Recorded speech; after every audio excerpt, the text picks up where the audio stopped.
KBR news కి స్వాగతం. జగ్గంపేట నియోజకవర్గంలో వెంకటేశ్వర స్వామి ఆలయంలో ఎమ్మెల్యే నెహ్రూ ప్రక్షాళన కార్యక్రమం నిర్వహించారు. ఈ సందర్భంగా ఆయన మాట్లాడుతూ ఆ వెంకటేశ్వర స్వామి వారి కరుణా కటాక్షాలు అందరిపైన ఉండాలని అన్నారు. జగ్గంపేట మండలం ఇరుపక్క భూదేవి శ్రీదేవి సమేత ప్రసన్న వెంకటేశ్వర స్వామి ఆలయంలో జగ్గంపేట శాసనసభ్యులు జ్యోతుల నెహ్రూ, జగ్గంపేట కోఆపరేటివ్ సొసైటీ మాజీ అధ్యక్షురాలు జ్యోతుల మణి దంపతుల ఆధ్వర్యంలో వెంకటేశ్వర స్వామి వారికి ప్రత్యేక పూజలు నిర్వహించి ఆలయ ప్రక్షాళన కార్యక్రమం చేశారు. ఈ సందర్భంగా ఎమ్మెల్యే జ్యోతుల నెహ్రూ మాట్లాడుతూ గత వైసీపీ ప్రభుత్వం తిరుమల తిరుపతి దేవస్థానం పవిత్రతను నాశనం చేసి ఎంతో పవిత్రమైన తిరుమల వెంకటేశ్వర స్వామి లడ్డూ తయారీలో జంతువుల కొవ్వును కలిపి స్వామివారి ఆలయ పవిత్రతను నాశనం చేసినందుకు జగ్గంపేట నియోజకవర్గంలోని అన్ని వెంకటేశ్వర స్వామి ఆలయాలను ప్రక్షాళన చేయాలని నిర్ణయించుకోవడం, అందులో భాగంగా ఇక్కడ ఈ దేవాలయంలో మేము ప్రత్యేక పూజలు నిర్వహించి ప్రక్షాళన చేశామని, ఆ వెంకటేశ్వర స్వామి శాంతించి ఆయన చల్లని ఆశీస్సులు అందరిపైన ఉండాలని కోరుకుంటున్నామని అన్నారు.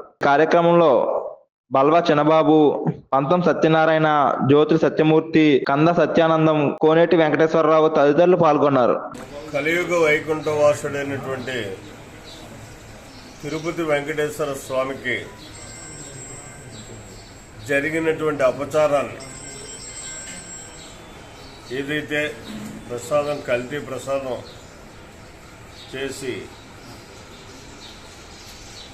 మరి మన ప్రభుత్వం చేసినటువంటి, గత ప్రభుత్వం చేసినటువంటి అపచారాన్ని మన్నించమని క్షమాపణ వేడుకుంటూ ఈరోజు వెంకటేశ్వర స్వామి ఆలయాలు మన నియోజకవర్గంలో ఎన్నున్నాయో అన్ని ఆలయాల్లోని కూడా ఈ ప్రక్షాళన కార్యక్రమాన్ని మేము నిర్వహించడం జరిగింది.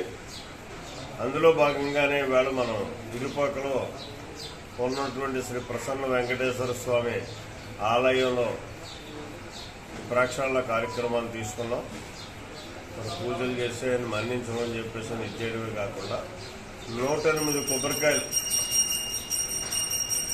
ఇక్కడ కొట్టడమే కాకుండా ప్రతి వెంకటేశ్వర స్వామి ఆలయంలోని కూడా మన నియోజకవర్గంలో పూజ అనంతరం కొబ్బరికాయలు కొట్టి ఆ కొబ్బరి నీళ్లతోటి వెంకటేశ్వర స్వామిని ప్రక్షాళన చేసేటటువంటి కార్యక్రమం కూడా తీసుకున్నాం. ఇక్కడతోటి దోషం అంతరించి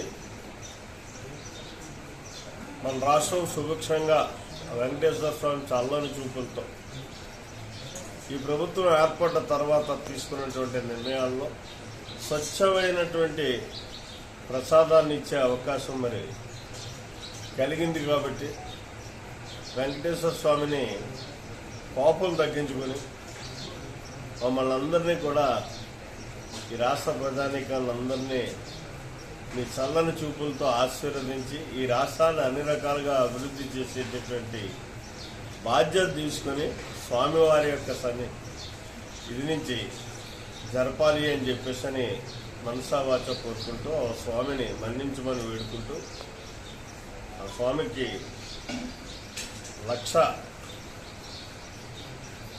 మరి స్తోత్రాలు చెల్లించుకుంటూ సెలవు తీసుకుంటాం.